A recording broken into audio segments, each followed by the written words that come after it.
Welcome to Technical Difficulties, brought to you once again from my UV light internally injected Techno Superdome / non-commercially zoned studio. My name is Ryan Haywood, and I have a problem with Diet Coke. People have been telling me that for years, but the longer I've been stuck in quarantine, the more apparent it has become. At last, I'm ready to face my problem head on and share my journey with all of you. You see, recyclables only get picked up every other week, and by then my discard pile's starting to resemble a mountain. Sure, I could hand crush all these cans to make some extra space, but that can be dangerous. You can get sharp edges that'll cut you, hand cramps. So let's science this up a bit and see if we can make a solution that's more dangerous than the problem. Being from Georgia, I grew up around a lot of what is colloquially known as redneck engineering. The Urban Dictionary, they wouldn't let us in any of the regular classy ones, defines redneck engineering as the use of unorthodox methods and tools to build, modify, or repair machinery, vehicles, etc., usually with little regard to finesse or technique. So let's grab some stuff around the house and build something that's terrible but effective, which probably also describes the current functioning of my kidneys. Alright, for this build you're going to need some wood, a clear workspace,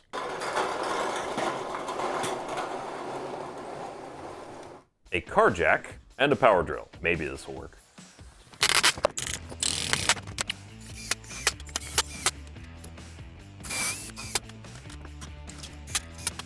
Alright, let's give this thing a whirl. So the can goes in here. I'm gonna spin it with the drill. There we go. Alright. Can crush. Test one. Yee!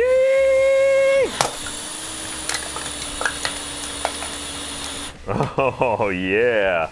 That's pretty effective. The one thing is, maybe I take this extra piece of wood here and attach it to give me kind of a flatter press. Let's try that.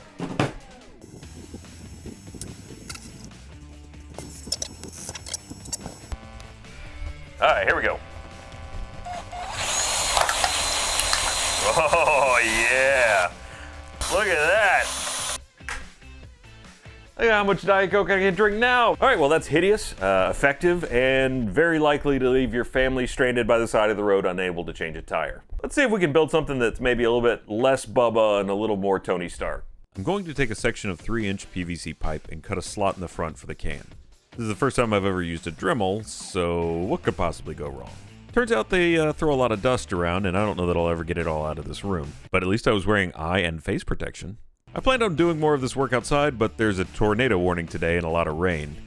And while a tornado would make a really good can crusher, I've already given one a shot at me years ago, and that's enough for one lifetime. Into my pipe, I'm going to bolt a linear actuator, which is really just a fancy way of saying a motor-controlled extendable arm. This was also my first time playing with an Arduino board, which is the microcontroller I'm using to control the actuator. I was constantly afraid I was going to fry the thing, but eventually we came to an understanding. After getting all the wires connected, I had to figure out the code for it. Getting to write a function called crush can was not something the web coder in me ever thought I'd get to do, but it's now my favorite code ever. So proud I made everyone in the house come push the buttons. But it turns out every device in the house that they've lived with their entire lives is cooler than a button that makes a rod extend and retract. Damn jaded post-millennials. I think I got it ready to test. Let's give this baby a run. And I think I didn't label these buttons. I think this is can crush. Helps if you turn the power on. All right. Here we go. That was the wrong button. There we go.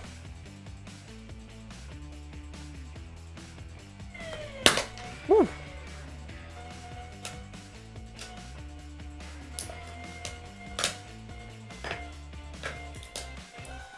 That's pretty good. It was a little violent right there at the beginning. Now again, my eyes are behind here. Nothing can hit me. Don't worry about it. Woo.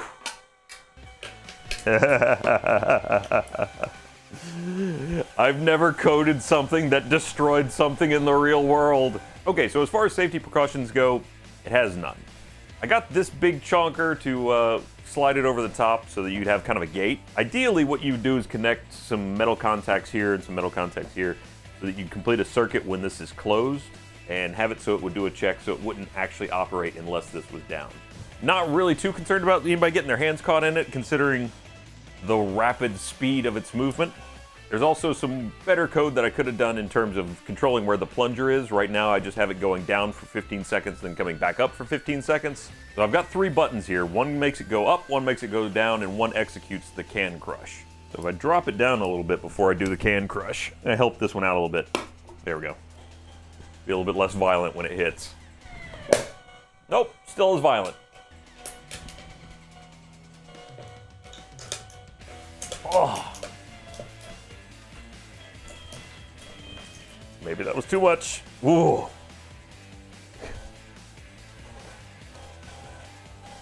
I think I got it.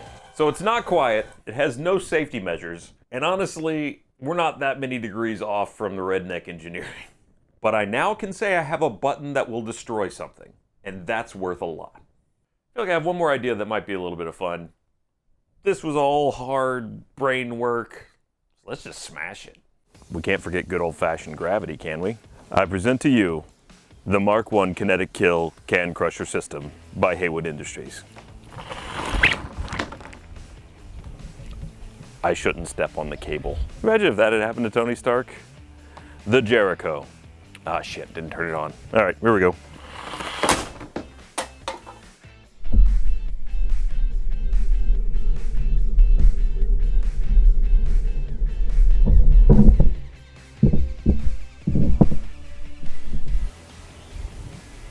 May need some refinement.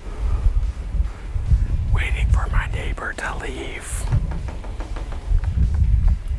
The HOA would not approve. The Mark II Kinetic Kill Can Crusher System from Haywood Industries. As you can see, the can was totally obliterated. Gravity, you clever bastard. So I think my recycling problem has been fixed. At least one of these should serve for a while, though I really should put the car jack back. Whew. I do not like going outside. But that was for you, Internet. I hope you appreciated it. Sadly, the Kinetic Kill Mark II Can Crusher from Haywood Industries did not survive the second test.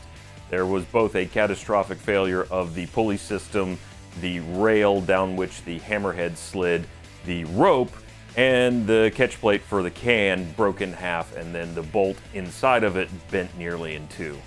I see this as an absolute win.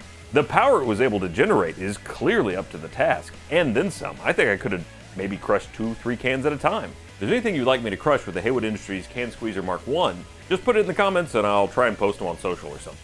Thanks for joining me. Remember kids, science responsibly, which is not what I have just demonstrated.